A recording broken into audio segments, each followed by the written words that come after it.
আপনি কি কখনো ভেবেছেন যে ব্যাংকে আপনি আপনার সারা জীবন রোজগার করার টাকা জমা করেন সেই টাকা কি সত্যি আপনার টাকা? তাহলে এর উত্তরটা হলো কখনোই না। যখনই আপনি আপনার টাকা ব্যাংকে রাখবেন তখন সেটা আপনার পকেট থেকে বার হয়ে ব্যাংকের লকারে চলে যাবে। আর এখন ব্যাংক আপনার ওই টাকা নিজের মতো করে ব্যবহার করবে। আপনি হয়তো ভাবেন আমার টাকা তো সেফ আছে, কারণ আমার টাকা ব্যাংকে আছে, আমার কোনো চিন্তা নেই। কিন্তু সত্যিটা হলো ব্যাংক আপনার ওই টাকার দ্বারা কোটিপতি মানুষদেরকে আরো বেশি ধনী তৈরি করছে। কারণ ব্যাংক আপনার ওই টাকা বড় বড় বিজনেসম্যানদেরকে হাই ইন্টারেস্টে লোন দেয়, ফেক ডকুমেন্ট দিয়ে কোটি কোটি টাকার লোন পাস করিয়ে নেয়। আর সেখান থেকে আপনাকে কি দেওয়া হয়? কেবলমাত্র 3 থেকে 4% ইন্টারেস্ট। আর মজাদার কথা হলো, কাল যদি ব্যাংক ডুবে যায় তাহলে সরকারের গ্যারান্টি কতটা? কেবলমাত্র 5 লক্ষ টাকা। আপনার অ্যাকাউন্টে 50 লক্ষ টাকা থাকলেও আপনি কেবলমাত্র 5 লক্ষ টাকায় নিশ্চিত ফেরত পাবেন। এবার আপনি ভেবে দেখুন, আপনার টাকা কি সত্যি সেফ আছে, নাকি এটা হলো অনেক বড় একটি ধোঁকা? আসলে ফাইন্যান্সিয়াল ফ্রিডম কেবলমাত্র টাকা সেভ করে পাওয়া যায় না, বরং ওই টাকাকে স্মার্টলি গ্রো করতে হয়। আর এটাই হলো সব থেকে বড় ভুল যা বেশিরভাগ মিডল ক্লাস মানুষ করে থাকে। আপনি একবার ক্যালকুলেশনের মাধ্যমে বোঝার চেষ্টা করুন, যদি আপনার ব্যাংক আপনাকে 4% ইন্টারেস্ট দিচ্ছে আর ইনফ্লুয়েন্স চলছে 7%, তাহলে আপনার 100 টাকার ভ্যালু 1 বছর পরে কেবলমাত্র 94 টাকা হবে। অর্থাৎ আপনি সেফ নেই, আপনি সাইলেন্টলি লসে যাচ্ছেন। আর এখনো যদি আপনার মনে হয় কেবলমাত্র সেভিংস করে আপনার ফিউচার সিকিউর হয়ে যাবে, তাহলে বিশ্বাস করুন আপনি নিজেকে ফাইন্যান্সিয়ালি দুর্বল তৈরি করছেন। তাই এখন সময় চলে এসেছে নিজের মাইন্ডসেটকে পরিবর্তন করার, অর্থাৎ সেভিংস থেকে ইনভেস্টিং এর দিকে মুভ করার, যাতে আপনার টাকা আপনার জন্য কাজ করে, ব্যাংকের জন্য নয়। তাই তৈরি হয়ে যান, কারণ এখন আপনার টাকাটা আর কেবল পড়ে থাকবে না, বরং আপনার টাকা দৌড়াবে, বাড়বে এবং আপনার জন্য আসল ওয়েলথ ক্রিয়েট করবে। কারণ এখন আমি আপনাদের যে 5টি অ্যাসেট সম্পর্কে বলতে যাচ্ছি, এই 5টি অ্যাসেট আপনার টাকাকে জাগিয়ে তুলে ইনভেস্টমেন্টের রেশে নিজের জায়গা করে দেবে। তো চলুন শুরু করা যাক। Asset number 1, God's money, gold and silver. Robert Kiyosaki বলেন, why should I trust man made money when I can hold that God has created. Robert কিওসাকির মতে গোল্ড এবং সিলভার কেবলমাত্র একটি মেটাল নয়, বরং এটা হলো গডস মানি। এটা হলো এমন একটি অ্যাসেট যা হাজারো বছর থেকে সম্পদ হিসাবে মানুষ নিজের কাছে রেখে এসেছে। এর কারণ হলো, না এটাকে কোনো গভর্নমেন্ট কন্ট্রোল করতে পারবে, আর না ব্যাংক এটাকে প্রিন্ট করতে পারবে, আর না এর ভ্যালুটা কোনো পলিটিক্যাল পলিসির উপরে নির্ভর করে। রবার্ট কিওসাকি বলেন, যখন আপনার কাগজের তৈরি করা টাকা ফেল হয়ে যাবে, তখনও এই গোল্ড এবং সিলভার আপনার কাজে আসবে। আপনি একবার নিজেই ভেবে দেখুন, যখন বড় বড় কারেন্সি যেমন US dollar, INR, Japanese currency নিজের ভ্যালু হারিয়ে ফেলছে, তাহলে আজ আপনি কার উপরে বিশ্বাস করবেন? আপনি আইএনআর এর অবস্থায় দেখুন। আজ আইএনআর এর ভ্যালু 86.50 রুপি হয়ে গেছে। অর্থাৎ আগে 80 টাকাতে $1 পাওয়া যেত, আর আজ 86.50 রুপি দিতে হবে কেবল $1 জন্য। অর্থাৎ সেই জিনিসটা কেনার জন্য আপনাকে 6.5 টাকা বেশি দিতে হবে। অন্যদিকে গোল্ড এবং সিলভারের ব্যাপারই আলাদা। এই অ্যাসেট খারাপ সময়ে নিজের ভ্যালু আরো বেশি বাড়িয়ে নেয়। যেমন 2008 সালের ফাইন্যান্সিয়াল ক্রাইসিসের সময় স্টক মার্কেট ক্র্যাশ হয়ে যায়, রিয়েল এস্টেট মার্কেট ডাউন হয়ে যায়, কিন্তু ওই সময় গোল্ডের প্রাইস আরো বেশি বেড়ে যায়। আর ওই সময় যারা গোল্ডকে হোল্ড করে তাদের টাকা কয়েক গুণ বেড়ে যায়। ইন্ডিয়াতে গোল্ড হলো একটি ইমোশন। ধনতেরাস হোক বা দিওয়ালি অথবা বিয়ে, সব জায়গাতেই এই গোল্ডের ডিমান্ড আছে। কেবলমাত্র 2024 সালে বিয়ের সিজনে 35 লক্ষ বিয়ে হয়েছে, আর মানুষ 4.25 লক্ষ কোটি টাকার সোনা কিনেছে। একটি রিপোর্ট অনুযায়ী ইন্ডিয়ান উইমেন্স এর কাছে 21 টন গোল্ড আছে, যার ভ্যালু আজকের তারিখে 165.85 লাখ কোটি টাকা। কিন্তু সমস্যা হলো, এর বেশিরভাগ অংশটা ধনী মানুষের কাছে আছে। মিডল ক্লাস মানুষগুলো আজও এফডি, আরডি তে নিজের টাকা ইনভেস্ট করছে, যা এদেরকে লো রিটার্ন দেয়। কিন্তু গোল্ড হলো একটা স্মার্ট এবং সিকিউর লং টার্ম অ্যাসেট। এটা কোনো শো অফ করার জিনিস নয়, বরং এটা আসল ফাইন্যান্সিয়াল আন্ডারস্ট্যান্ডিং এর একটা সাইন। গোল্ড হলো এমন একটা ইনভেস্টমেন্ট যা 100 বছর আগেও ভ্যালুয়েবল ছিল, আর 100 বছর পরেও ভ্যালুয়েবলই থাকবে। আর সব থেকে ইম্পর্টেন্ট, আপনার গোল্ড কেবলমাত্র আপনার। না ব্যাংক এখানে কোনো ইন্টারফেয়ার করতে পারবে, না কোনো পলিসি গোল্ড আপনার কাছে থেকে কেড়ে নিতে পারবে। এটাকে বিক্রি করা সহজ, ক্যাশ তৈরি করা সহজ, রিস্ক হলো অনেক লো। আর এটাই হলো গডস মানির আসল power. Asset number 2, small venture.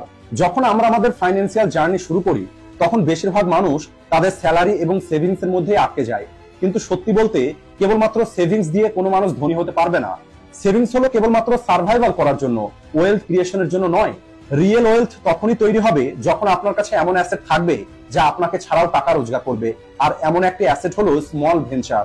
Small ভেঞ্চারের অর্থ হলো একটি ছোট বিজনেস আইডিয়া, যা আপনার রেগুলার জব অথবা স্টাডির সঙ্গে সঙ্গে ছোট্ট একটি ইনভেস্টমেন্ট দিয়ে আপনি শুরু করতে পারেন।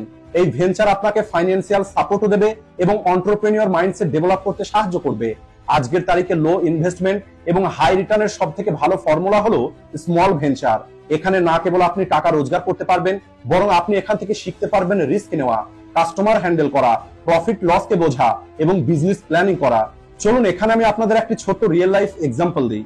রতন একটি 15 বছরের ছেলে। ওই ছেলেটি কেবলমাত্র 1200 টাকা দিয়ে নিজের একটি চায়ের স্টল ওপেন করে। শুরুর দিকে কাস্টমার অনেক কম ছিল, কিন্তু রতনের পরিষ্কার দোকান, পোলাইট বিহেভিয়ার এবং রিজনেবল প্রাইসের কারণে মানুষ অ্যাট্রাক্ট হতে শুরু করে। ধীরে ধীরে রতন তার স্টলকে এক্সপেন্ড করে, আর এরপরে সে তার মেনুতে স্যান্ডউইচ, জুস, বার্গার এই সবকিছু অ্যাড করে। আজ রতন 1000 থেকে 1500 টাকা প্রতিদিন রোজগার করে। কিন্তু এখানে আসল রোজগার কেবলমাত্র ওই টাকা নয়, বরং এখানে আসল রোজগার হলো লার্নিং এবং বিজনেস থিঙ্কিং। চাকরির মধ্যে স্যালারি হলো ফিক্সড, কিন্তু স্মল ভেঞ্চারের মধ্যে গ্রোথের কোনো সীমা নেই। আপনি যত বেশি স্মার্টলি চিন্তা করতে পারবেন, তত বড় রেজাল্ট আপনি এখানে দেখতে পাবেন। তাই আপনি যদি আপনার জীবনে বড় কিছু করতে চান, তাহলে অপেক্ষা করাটা বন্ধ করুন এবং আজ থেকেই কাজ করা শুরু করে দিন। Reselling, freelancing, content creation, food stall, যে কোনো কিছু আপনি শুরু করতে পারেন, কারণ আপনার আজকের ছোট্ট একটি ভেঞ্চার আগামীকাল একটি বড় অ্যাসেট তৈরি হতে পারে। আর এটাই হলো ওয়েলথ ক্রিয়েশনের আসল formula: low investment, high learning and long term earning. Asset number 3, investment. যখন কোনো একটি মানুষ টাকা রোজগার করা শুরু করে, তখন তার জন্য প্রথম স্টেপ হলো টাকা সেভ করা। কিন্তু আসল ফাইন্যান্সিয়াল গ্রোথ তখন হবে যখন আপনার ওই টাকাটা কেবল পড়ে থাকবে না, আপনার ওই টাকা আপনার জন্য কাজ করবে। আর এখান থেকে শুরু হয় ইনভেস্টমেন্টের আসল জার্নি। ইনভেস্টমেন্টের মেইন গোল হলো নিজের জন্য এমন একটি প্যাসিভ ইনকাম সোর্স ক্রিয়েট করা, যা সময়ের সঙ্গে সঙ্গে গ্রো করবে এবং আপনাকে কম্পাউন্ড রিটার্ন দেবে। আজকের তারিখে ইন্ডিয়াতে ইনভেস্ট করার অনেক বেশি অপশন আছে, যেমন stock market, mutual fund, index fund, ETF, gold bond, PPF, NPS, আরো অনেক কিছু আছে। কিন্তু একটি মিডল ক্লাস মানুষের জন্য এই সব কিছু অনেক বেশি কনফিউজিং এবং রিস্কি মনে হতে পারে। এই কারণে আমাদের প্রয়োজন হলো একটি সেফ ইনভেস্টমেন্ট চুজ করা। চলুন এটাকে একটি ছোট্ট গল্পের সাহায্যে বোঝার চেষ্টা করি। অর্জুন একটি ট্র্যাডিশনাল থিঙ্কার ছিল, আর যখন অর্জুন 10 লক্ষ টাকা পায়, তখন অর্জুনের বাবা অর্জুনকে বলে এই 10 লক্ষ টাকা এফডিতে ইনভেস্ট করে দিতে, তাহলে 20 বছর পরে সে 32 লক্ষ টাকা রিটার্ন পাবে। কিন্তু ইনফ্লুয়েন্সের কারণে সেই টাকার ভ্যালুটা কম হয়ে যাবে। এরপরে দীপক স্টক মার্কেটে রিসার্চ করে 10 লক্ষ টাকা ইনভেস্ট করে, আর 15% অ্যাভারেজ রিটার্ন হিসাবে 20 বছর পরে তার টাকা কম্পাউন্ড হয়ে 1.63 কোটি টাকা হয়ে গেছে। অন্যদিকে সমীর প্রতি মাসে 10,000 টাকা দিয়ে এসআইপি শুরু করেছে, আর প্রতি বছরে 10% বাড়িয়ে গেছে। আর এই স্টেপ আপ এসআইপি আগামী 20 বছরের মধ্যে 3 কোটি টাকার পোর্টফোলিও তৈরি করে দিয়েছে। আর এই উদাহরণ থেকে আমরা খুব সহজেই বুঝতে পারি অর্জুন এফডি মাইন্ডসেটের কারণে টাকা সেভ করেছে, অন্যদিকে দীপক এবং সমীর ইনভেস্টমেন্ট মাইন্ডসেট দিয়ে নিজের টাকা তৈরি করেছে। ওয়ারেন বাফেট বলেন, my wealth comes from compound interest. তাই আপনি কেবল আপনার টাকা সেভ করবেন না, বরং সেটাকে স্মার্টলি ইনভেস্ট করুন।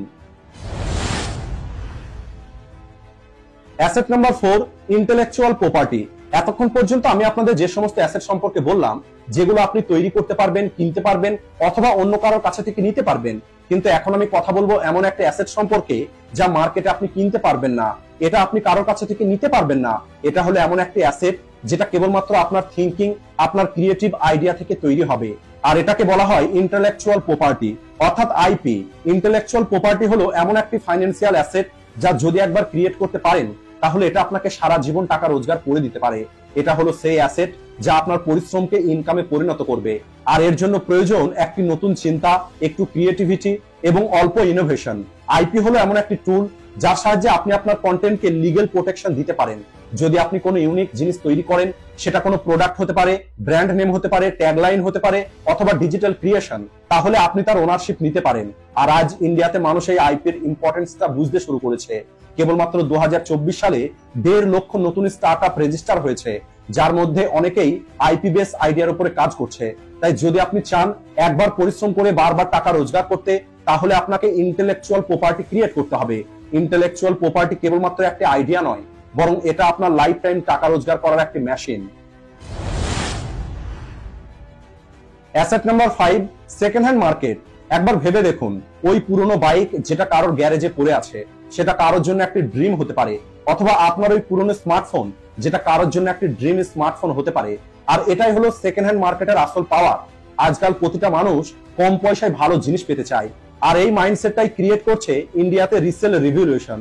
আজ মানুষ ব্র্যান্ডেড জিনিস তো চায়, কিন্তু বাজেট ফ্রেন্ডলি উপায়ে। আর এই কারণেই আজ সেকেন্ড হ্যান্ড প্রোডাক্ট কেবলমাত্র প্রয়োজন নয়, বরং একটি নতুন ট্রেন্ড হয়ে গেছে। এই সেকেন্ড হ্যান্ড প্রোডাক্ট মার্কেটে সব থেকে বেশি গ্রো করা জিনিস হলো ইউজ স্মার্টফোন, ইলেকট্রনিক্স, কার, বাইক, ফার্নিচার এবং ব্র্যান্ডেড পোশাক। আর এর মধ্যে কেবলমাত্র ইউজ মোবাইলের মার্কেট $6.5 বিলিয়ন হয়ে গেছে। আর এখন আপনি ভেবে দেখুন, যদি আপনার কাছে ইলেকট্রনিক্স, ফার্নিচার অথবা ভেহিকলস এর অ্যাক্সেস থাকে, তাহলে আপনিও এই গোল্ড মাইন থেকে নিজের একটি জায়গা তৈরি করতে পারবেন। আর সব থেকে ভালো কথা হলো, এই কাজটা আপনি জিরো ইনভেস্টমেন্ট থেকেই শুরু করতে পারবেন। এর জন্য না আপনার কোনো দোকানের প্রয়োজন হবে, না কোনো ওয়্যার হাউসের প্রয়োজন হবে, কেবলমাত্র একটা স্মার্টফোন এবং স্মার্ট স্ট্র্যাটেজি। আজকের তারিখে অনেক ইয়ংস্টার এবং এন্টারপ্রেনিউর নিজের একটি প্ল্যাটফর্ম তৈরি করে, যেমন spiny, Cashify, rent Mojo, OLX, এগুলোর সাহায্যে নিজের বিজনেস তৈরি করছে। আর এখন প্রশ্ন হলো, আপনি কি এই নতুন যুগের স্মার্ট বিজনেসের পার্ট হতে চান? এর কারণ হলো, আজ পৃথিবী পরিবর্তন হয়ে গেছে। এখন টাকা কেবল ব্যাংকে রাখার জন্য নয়, বরং সেটাকে মাল্টিপ্লাই করার সময় চলে এসেছে। আজ রিসেল বিজনেস হলো এমন একটি অপশন যেখানে কম ইনভেস্টমেন্টের মাধ্যমে আপনি অনেক বেশি রিটার্ন পাবেন। জীবন আপনার, তাই সিদ্ধান্তটা এখন আপনাকেই নিতে হবে। আজকের ভিডিওটি এই পর্যন্তই। ভিডিও ভালো লাগলে ভিডিওটিকে লাইক ও শেয়ার করতে ভুলবেন না। ভিডিওটি শেষ পর্যন্ত দেখার জন্য ধন্যবাদ।